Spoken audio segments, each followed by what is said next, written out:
미국의 쌀 시장 추가 개방 요구가 잇따르고 있죠. 이런 가운데 한국, 우리나라는요. 어떤 땡땡땡에 따라서 연간 40만 톤의 쌀을 사실은 의무 수입하고 있다고 합니다. 이 퀴즈 정답은 잠시 후 전문가들과 함께 풀어드리겠습니다. 지식충전 지금 시작합니다.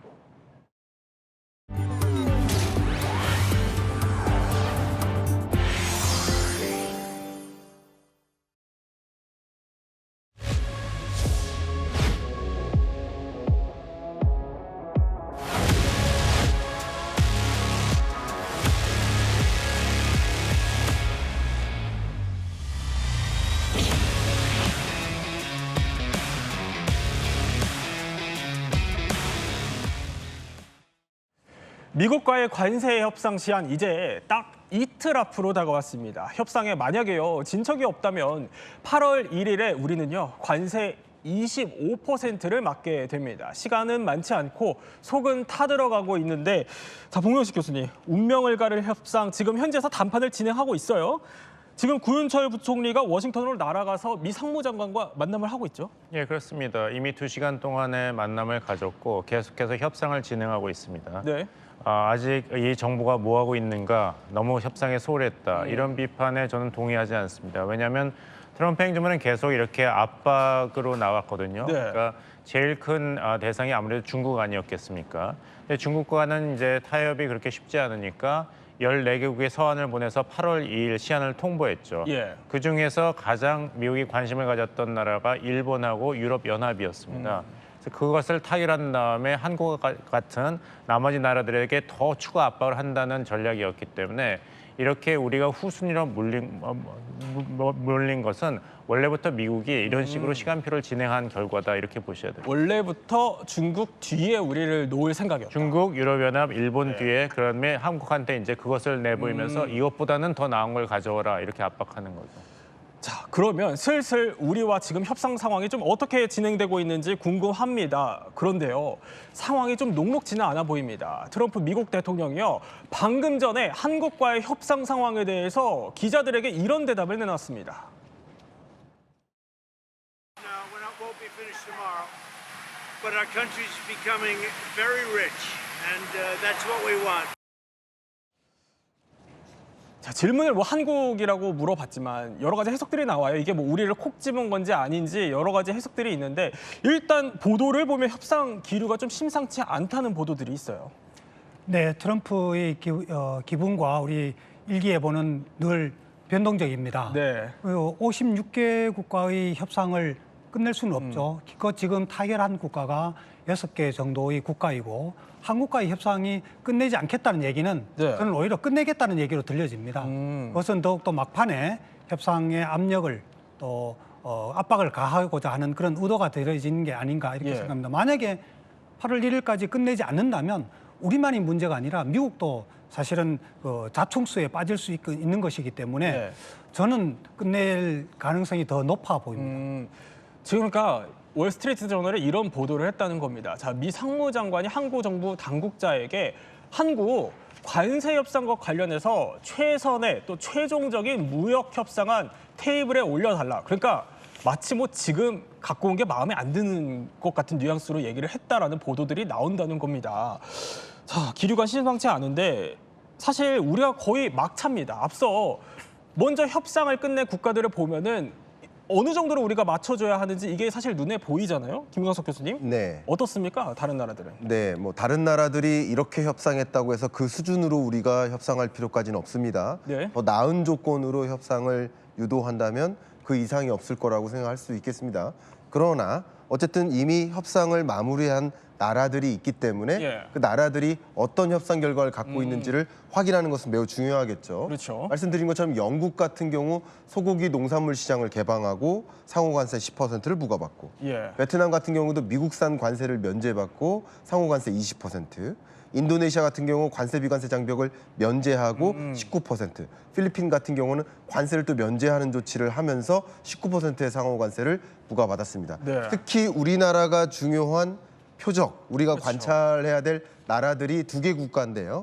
일본과 EU라고 볼 수 있겠습니다. 왜 그렇죠? 일본 같은 경우도 우리나라와 수출 경합도가 높아요. 수출 경합도가 높다는 얘기는 대미 시장을 놓고 우리나라가 수출하는 것과 일본이 수출하는 것이 거의 유사하다는 거예요. 네. 그런 관점에서 일본 같은 경우도 대략 5,500억 달러의 투자를 하고 상호 관세 15%를 부과받고 EU 같은 경우도 6천억 달러를 투자하고 15%의 관세를 부과받았다라고 생각해 본다면 뭐 주판을 두들길 일은 아니지만 네. 우리도 그에 상응하는 수준의 투자를 진행한다면 또 15% 수준 혹은 그 이하의 또 관세로 우리 낮출 수도 있겠다라는 희망과 기대도 일부 가질 수 있다고 볼 수 있겠습니다. 그렇군요.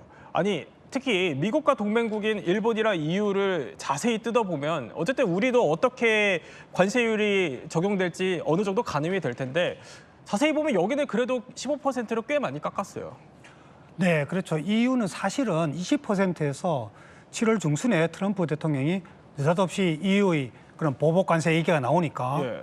괘씸하다는 듯이 30%를 올렸어요. 그렇죠. 일방적으로. 예. 그런 의미에서 보면 30%에서는 15% 깎여진 게 많이 깎여진 것처럼 보이는데 20%로 치면 사실 큰 차이가 없고요. 네. 일본의 경우에는 25%에서 15%로 깎았으니까 좀 많이 깎여진 것처럼 보이는 사실은 15%든 10% 이건 없는 데에서 미국이 일방적으로 부과를 한 거기 때문에 네. 우리가 이걸 깎아줘서 협상을 잘했다고 해야 되는 건지 사실 좀 의아합니다. 왜냐하면 일방적으로 부과가 된 거기 때문에 네. 어쨌든 협상 과정에서 상호 관세 20% 또는 30%, 25%그 기준을 본다면은 뭐 인하된 거는 사실이죠. 네. 네, 자 물론 이게 최악의 상황일 겁니다. 그러니까 8월 1일까지 김광석 교수님 만약에 협상이 제대로 안 돼서 그러니까 트럼프가 갑자기 8월 1일자로 한국에 25% 그대로 관세 부과하겠다. 네. 이러면은 우리는 어떤 피해를 좀 입게 되죠? 일단 미국 시장은 우리나라의 수출에서 네. 대략 한 20% 가까이를 차지합니다. 그러니까 대미 시장 진출이 수출 시장이 녹록치 않을 것이다라고 가늠해 볼 수 있겠는데요. 예. 특히 우리나라가 미국에 수출하는 여러 품목 중에 압도적으로 많은 비중을 차지하는 것이 자동차와 자동차 부품인데요. 자동차와 자동차 부품 같은 경우 우리는 기존의 FTA 체결국이에요. 관세를 면제받고 수출했었단 말이에요. 네. 근데 우리가 계산해야 될 것은 일본과 EU입니다. 일본과 EU 같은 경우는 관세를 부과하던 나라가 우리나라보다 덜 관세를 부과받고 수출할 수 있다고 보니까 같은 차종, 네. 같은 급의 차끼리 비교를 해본다면 우리는 대미 시장에서 가격 경쟁력을 훨씬 많이 갖고 있었지만 예. 이제 앞으로 EU와 일본이 15%의 관세를 부과받고 우리는 25%의 관세를 부과받는다면 네. 오히려 가격이 역전하는 현상이 있겠죠. 더군다나 앞에 강조해드렸던 것처럼 우리는 기존의 FTA 체결국으로서 제로 관세율을 부과하다가 25% 관세로 껑충 뛰는 것이니까 네. 그러니까 기업들의 가격 경쟁력은 크게 감소합니다. 그러면 보시는 것처럼 예. 고율 관세 25%를 만약에 유지하게 된다. 그러면 총 수출이 10% 정도 감소할 것이다 그래요? 라고 네. 골드만삭스와 대외경제정책연구원이 스터디를 했습니다. 네. 그리고 이 수출 감소는 당연히 실질 국내 총생산의 감소로 연결될 텐데요. 어제자에 IMF의 경제전망 보고서가 발표됐는데 네. 올해 성장률을 0.8%로 전망했습니다. 세계 경제는 상향 조정하면서 한국 경제만 하향 조정했는데요. 여기서 고율 관세 25%가 또 유지된다라고 한다면 0.8%는커녕 0.5% 예. 미만으로 성장할 수 있겠다. 이만큼 우리 경제가 취약하게 전개될 수 있겠다라고 의견을 드려보고 싶습니다. 같은 뭐 관세율이더라도 우리한테는 훨씬 더 뭐 일본과 비교했을 때 체감이 다르겠어요. 그렇습니다. 자, 그러면 이게 슬슬 궁금해집니다. 저건 정말 최악의 상황인 거고 우리 입장에서 그러면 몇 %까지 낮춰야 이걸 성공한 협상이라고 볼 수 있을까? 저희가 외교, 통상, 또 경제 전문가를 특별히 모신 만큼 미리 답변을 좀 받아봤어요. 자, 먼저 봉영식 교수님은 몇 %라고 보십니까? 나중에 더 추가 해석을 드리겠습니다. 저는 15%라고 말씀드렸습니다. 왜냐하면은 벌써 기준이 되었어요. 유럽연합과 일본에 대해서 15% 보편 관세, 상호 관세를 했기 때문에 여기서 우리가 15% 상호 관세로 낮춘 다음에 대신에 네. 자동차 부품 등과 같은 품목별 관세에서 일본의 경우, 유럽연합의 경우 같이 15%로 낮춘다면은 저는 성공이라고 봅니다. 반도체, 의약품이라든지 구리 여기에서도 15% 품목별 관세를 낮출 수 네. 있다면 저는 성공이라고 말씀드리겠습니다. 김태환 교수님 몇 퍼센트 정도가 성공이라고 보세요? 네, 저는 성공의 개념보다는 네. 우리가 얻어내야 될 마지노선으로서 마지노선. 상호 관세는 우리 봉 교수님 말씀하신 것처럼 15% 이하는 돼야 된다. 자동차 품목별 관세는 12.5% 이하가 돼야 된다. 네. 바꾸어 말씀드리면 상호 관세 15% 이상이 되거나 혹은 자동차 관세를 12.5% 이하로 낮추지 못한다면 저는 실패로 보여지는 겁니다. 왜냐하면 앞서도 얘기 나눴지만 한국과 미국은 한미 FTA에 의해서 예. 무관세의 협정이 체결되어 있고 더욱이 미국이 필요로 하는 조선산업의 협력이라는 중요한 카드가 남아 있고요. 반도체 동맹도 그렇고 따라서 우리가 이 협상에서는 그 상호 관세와 자동차 품목 관세는 저는 그게 마지노선으로 보고 있습니다. 김 교수님은 어떻습니까? 저는 15% 미만으로 낮출 수 있다라는 미만으로. 희망적인 의견을 드려보고 싶습니다. 왜냐하면 EU와 일본 같은 경우는 미국의 아픈 데를 해결해 주지 못해요. 미국이 가려운 데가 있거든요. 네. 정치적으로나 실리적으로나 가려운 데가 있습니다. 약점이 있습니다. 그 약점을 두 개의 권역은 해결해 주지 못하지만 네. 이따가 구체적으로 말씀드리겠지만 우리나라는 그 약점을 도움을 줄 수 있어요. 치료를 해줄 수 있습니다. 그런 면에서 더 낮은 관세율을 요구하면서 미국의 아픈 데를 또 치유해주는 그런 어떤 대응을 할 수 있다라는 측면에서 15%가 안 되는 관세율로 유도해서 성공적인 관세 협정을 맺을 예. 수 있겠다 의견 드립니다. 자, 그러면 어쨌든 15% 혹은 뭐 그 미만의 관세율을 받아내기 위해서는 그만큼 좀 우리가 줘야 하는 것들이 있겠죠. 자, 트럼프는 뭐 이렇게까지 얘기를 합니다. 뭐 관세 1%포인트 깎을 때마다 그거에 상응하는 좀 대가를 달라 이렇게 얘기를 하는데 자, 그러면 미국 측의 요구를 받아들일 때 우리는 어떤 후폭풍을 감내해야 할까요? 이 전문가들 모시고 관세 협상 그 이후의 시나리오를 한번 살펴보겠습니다. 첫 번째, 자 이겁니다. 대미 투자 4천억 달러, 그러니까 554조 원을 우리가 받아들여서 이거를 턱 준다, 이 가정합니다. 현지에서 미국이 우리한테 4천억 달러 규모의 대미 투자를 요구하고 있다는 보도들이 나와요. 그런데 이게 따지고 보면 우리 한 해의 예산과도 거의 맞먹거든요. 그럼 당초 우리 계획안인 1천억 달러 플러스 알파의 한 4배 가까이 되는 건데 도대체 미국이 무슨 근거로 이런 요구를 하고 있는 겁니까? 두 가지입니다. 첫째, 미국은 근거가 필요 없다는 입장을 고수하고 있습니다. 근거가 한국, 필요 없다. 일본, 유럽연합이 미국과 상대로 무역 흑자를 기록하고 있기 때문에 네. 그것을 투자로 갚아야 된다.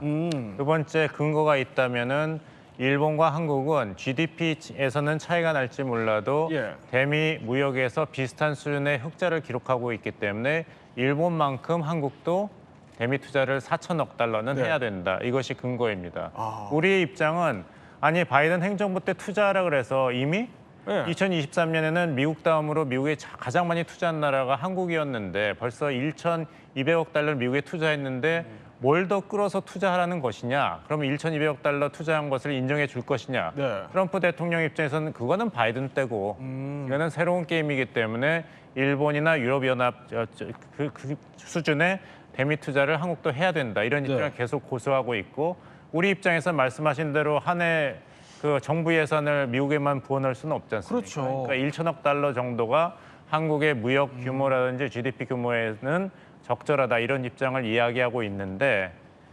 그렇다면은 그 15% 이상의 관세를 한국에게 치겠다 이렇게 나올 네. 수도 있죠. 자, 그러면 4천억 달러를 만약에 진짜 줘야 하는 상황이 생긴다면 이거 재원 마련은 어떻게 해요, 김태형 교수님? 저는 4천억 달러가 뭐 터무니없다고 보여지고요. 예. 물론 투자가 단년도에 이루어지는 건 아니죠. 몇 년도에 걸쳐서 이루어진다 하더라도 4천억 달러면 우리 GDP의 거의 80% 그렇죠. 수준입니다. 네. 그것을 조달하는 건 매우 거의 불가능하다고 보여지고요. 이 재원을 물론 일본의 경우를 보면 일본 정부가 직접 투자하는 게 아니에요. 네. 일본 정부가 대출 보증을 쓴다는 것하고 국영 공기업이 그에 대출을 한다는 거지 네. 실제 투자는 민간 기업이 하는 겁니다. 그러면은 민간 기업을 어떻게 투자하도록 어떻게 유도를 할 거냐 이거는 네. 상당히 미지수에 있는 거죠. 사실은 미국은 지금 일본과 EU와 투자 협정을 타결한 내용을 알고 있지만 우리는 모르고 있어요. 네.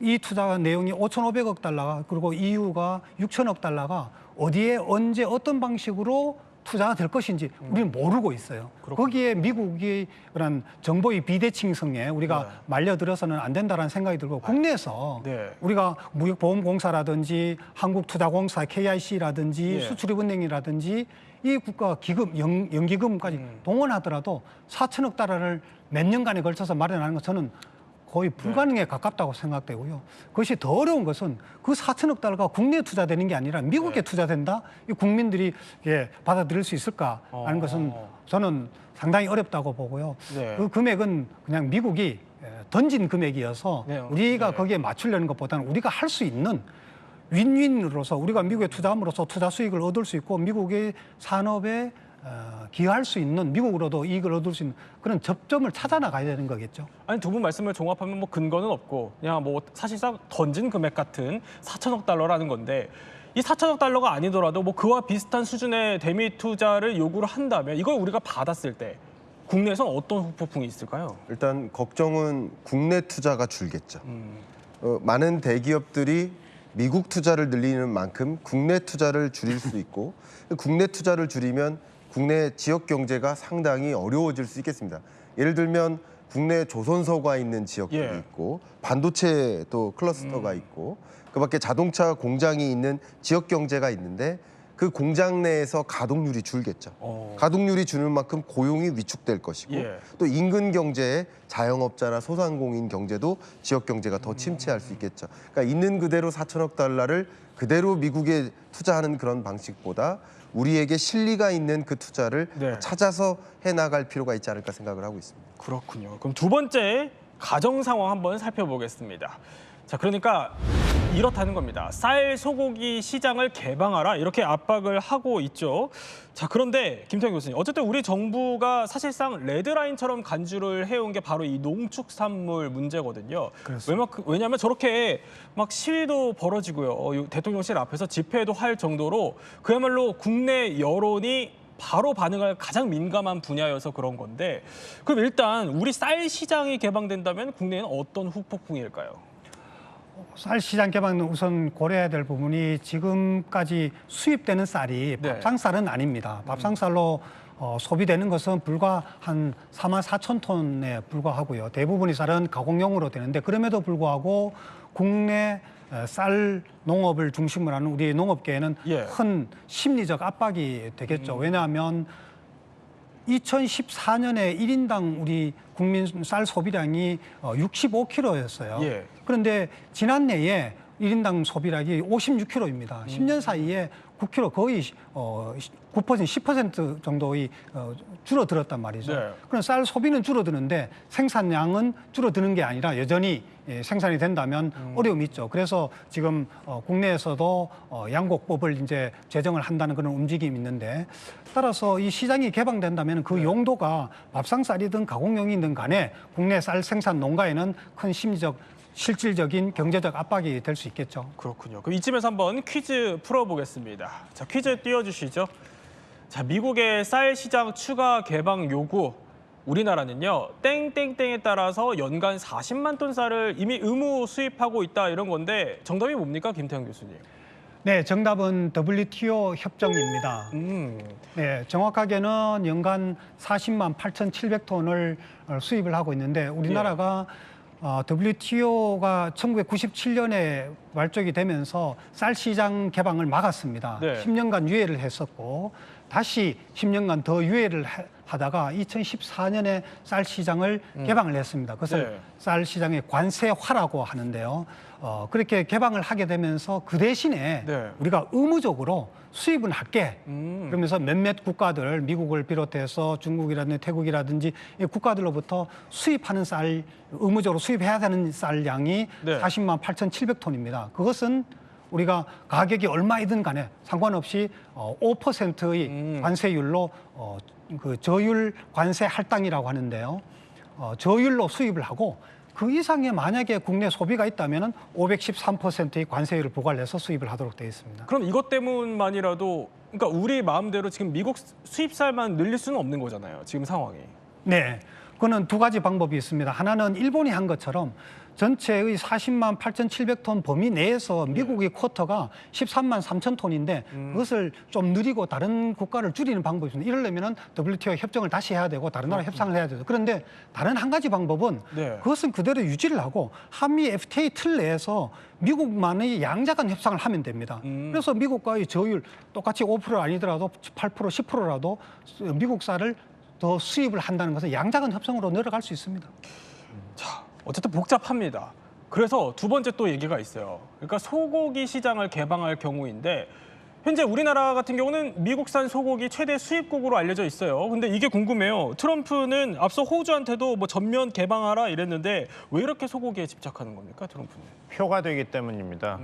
트럼프 마가 운동의 핵심 지지층이 이제 미국의 농가, 특히 육류 산업 종사자들이기 때문에 네. 미국산 쇠고기가 안전하다, 그리고 품질이 훌륭하다는 것을 트럼프 행정부가 계속 인정하라고 무역 정책에 반영을 해주길 바라고 있는 것이죠. 그래서 트럼프 대통령이 뭐 거의 메신저가 돼가지고 우리의 훌륭한 쇠고기를 네. 세계 모든 나라가 즐길 수 있게 되는데 왜 무역 장벽이 있느냐 네. 이런 식으로 하는데 우리에게 굉장히 어렵게 된 것은 소고기를 대량 생산하고 대량 수출하는 유명한 나라인 호주가 네. 미국산 소고기 수입을 결정을 했기 때문에 트럼프 대통령은 그것을 전면에 내세우면서 봐라, 호주조차도 미국산 소고기 수입 개방을 했는데 이것보다 더 확실히 미국산 소고기가 품질이 최고고 안전하다는 증거가 어디 있냐. 이런 식으로 한국과 같은 나라를 압박하는 카드로 계속 내세우고 있습니다. 그러면 우리가 만약에 소고기 시장을 개방했을 때, 그러니까 이 얘기예요. 30개월령 이상 소고기 수입을 허용하라는 게 미국의 요구인데 이걸 받아들였을 때는 어떻게 됩니까? 30개월 월령 이상의 소고기는 사실은 실질적으로 그 살코기를 네. 수입하는 것은 어려울 겁니다. 지금 사실은 미국 소고기에 대해서 30개월 이상 소고기에 대해서 수입 금지를 하고 있는 거지 우리가 소비 금지를 하고 있는 건 아니거든요. 네. 따라서 미국에서도 18개월에서 24개월 월령의 소고기를 주로 소비를 합니다. 그런데 자국에서도 소비하지 않는 것을 한국에다 수출한다? 이건 현실적으로 어려울 것 같고요. 다만 육포라든지 소시지라든지 이런 가공품에 섞어서 할 수 있을 것 같은데 우리 국내의 축산 농가에는 미칠 파장이 크겠죠. 네. 자, 그러면 세 번째는 이겁니다. 그러니까 알래스카 LNG 공동 투자 아닙니다. 이거는 사실 앞서서 일본도 하겠다 이렇게 한 거여서 우리도 좀 들어줘야 될 가능성이 거론이 되고 있는 건데, 자, 김광석 교수님, 그러면 이거를 우리가 만약에 받아들였을 때 네. 우리에게는 어떤 좀 후폭풍이 있을까요? 네, 후폭풍이 많습니다. 정말 밑빠진 독에 물붓기에 해당됩니다. 그래요. 왜냐하면 지금 이 배경 화면이 살짝 보이는데 예. 여기 알래스카입니다. 이 알래스카에 이 투자를 하는데 초기 투자 금액이 440억 달러에 달합니다. 근데 영구 동토층이거든요. 네. 그러니까 이것을 개발하는데 약 10년 정도 걸려요. 그럼 개발하고 LNG를 실제 추출을 하게 되면 10년 후에나 가능한데 예. 실제 이 기간 10년 동안 어떻게 하고 또 개발 비용도 어마어마하게 많고 많은 나라들이 중국도 그렇습니다. 이 알래스카 투자에 이미 진입을 했는데 경제성이 안 맞다라고 네. 이미 평가 내려서 진입을 하지 않은 경우입니다. 그렇기 때문에 일본이 여기에 투자를 하겠다라고 이미 발을 디뎠기 때문에 우리도 LNG 투자하겠습니다라고 적극적으로 우리 입장을 표명할 필요는 없지 않을까라고 좀 의견을 드리고 싶습니다. 자, 이제 저희가 특별하게 전문가를 모셔서 이제 이 얘기를 해보려고 해요. 협상 상황을 가정하고, 그러니까 우리가 가진 카드, 그 가운데서 좀 회심의 카드인 조커 카드가 뭐가 있을까? 그래서 세 분께 미리 여쭤봤어요. 일단 봉영식 교수님이 꼽아주신 카드는 첫 번째 열어주시면 16%라는 겁니다. 짧게 여쭤보면 이게 무슨 의미죠? 그러니까 미국 트럼프 행정부 입장에서는 우리 정부가 15%를 무슨 일이 있어도 받아내겠다고 고집할 것이라고 예상하고 전략을 짜고 있기 때문에 예. 차라리 16% 좀 더 높은 상호 관세를 맞더라도 품목별 관세에서 더 나은 성과가 있다든지 우리의 농산물, 육류 시장을 보호할 수 있다면 1% 더 맞는 것이 더 우리에겐 유리하다. 보다 유연하고 큰 틀에서 접근을 해야 된다 이런 뜻이었습니다. 네. 그럼 우리 김태환 교수님이 꼽아주신 두 번째 카드 한번 살펴볼게요. 부분 개방이라니 이게 무슨 얘기죠? 우리가 쌀 시장과 소고기 시장을 개방한 것이 전면 개방이 아닙니다. 네. 부분 개방인데요. 쌀을 예를 들면은 미국에서 수입을 하더라도 우리가 전략적으로 미국 쌀을 네. 그래서 대외 개발 협력에 사용할 수 있습니다. 국내 쌀을 사용할 수도 있고요. 그것이 가공용으로 우선 지금도 국내 가공용이 한 80만 톤 정도 가공용으로 쓰여지는데 네. 한 40만 톤 정도는 국내 쌀이 소모가 되거든요. 그러면 그 가공용으로 쓰여지는 국내 쌀을 빼고 그것을 미국산의 수입을 늘리고 국내 쌀은 개발 협력으로 저개발 국가의 ODA 원조 쌀로 네. 활용을 해도 좋을 것 같습니다. 소고기도 마찬가지고요. 예. 그러면 김광석 교수님 카드 한번 살펴볼게요. 동맹이라고 하면 어떤 동맹 얘기죠? 네, 미국의 요구사항을 제대로 들어주고 네. 미국이 아픈 곳을 치유해주고 미국이 가려워하는 부분을 긁어주는 그런 방식의 동맹이 필요하다라고 의견을 드리는데 네. 예를 들면 미국이 그토록 원하는 것이 반도체 밸류체인입니다. 또 우리나라의 정책 방향, 성장 전략 1호가 뭡니까? AI 고속도로입니다. 네. 그럼 AI 고속도로를 한국에만 깔 필요 없어요. 민간 기업들이 한국에 AI 고속도로 깔지만 미국에도 깔 수가 있습니다. 실제 우리는 HBM 시장에서 세계 97%를 차지하고 있습니다. HBM 없이는 AI도 없는 거예요. 네. 그런 것을 강조할 필요가 있고요. 두 번째, 미국이 그토록 원하는 게 광물이에요. 히토류입니다. 네. 히토류 채굴 사업을 같이 뛰어든다. 세 번째는 조선업 동맹입니다. 이런 미국이 필요하지만 없는 것을 우리가 들어주는 방식으로 동맹국으로서의 지위를 제한한다면 우리가 더 나은 것을 받아낼 수 있지 않을까 네. 의견을 드리고 싶습니다. 네, 세 분과 함께 관세 협상에 대해서 몰랐던 이야기 살펴봤습니다.